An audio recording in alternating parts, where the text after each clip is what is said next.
ফ্রিজের সঙ্গে মারামারি করা কখনো শুনেছেন? তো দেখুন, এই ফ্রিজটাকে সারা দিনে কম করে 100 বার খুলতো। এটি আমার কথা না, এটা কাস্টমারের কথা। তো এতবার ফ্রিজ খুললে অবশ্য ঠিক থাকে না। তো ফ্রিজটি ওয়ারেন্টিতে ছিল, সেই জন্য এটা কোম্পানি থেকে আমি চেঞ্জ করে দিচ্ছি। কাস্টমার বলছে বাড়িতে বাচ্চা আছে, কিছু নিলেও খুলবে, কিছু না নিলেও খুলবে।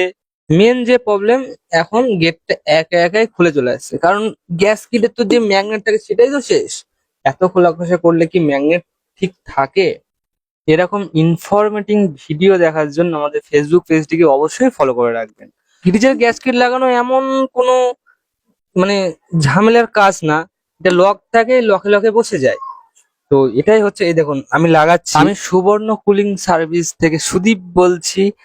আপনাদের AC, fridge, geyser, washing machine, chimney কোনো রকম প্রবলেম থাকলে অবশ্যই কল করে জানাতে পারেন। আর আমাদের ভিডিও কেমন লাগে কমেন্ট তো অবশ্যই করবেন। দেখুন আমি এটা সেটিং করছি আস্তে আস্তে। দেখুন কাজের ভেতরে খুব একটা হুটো পাটলা করলে সেই কাজটা হয় না। দেখুন আমার কিন্তু ওপর সাইডটা লাগানো হয়ে গেছে, এবার জাস্ট আর দু পাঁচটা লাগালেই হয়ে যাবে। এই দেখুন লাগানো কমপ্লিট আমার।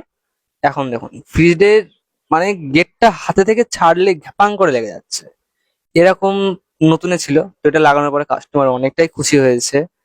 তো যাই হোক, দেখা হচ্ছে নেক্সট কোনো ভিডিও টপিক নিয়ে। টাটা, বাই বাই, ভালো থাকো, সুস্থ থাকো।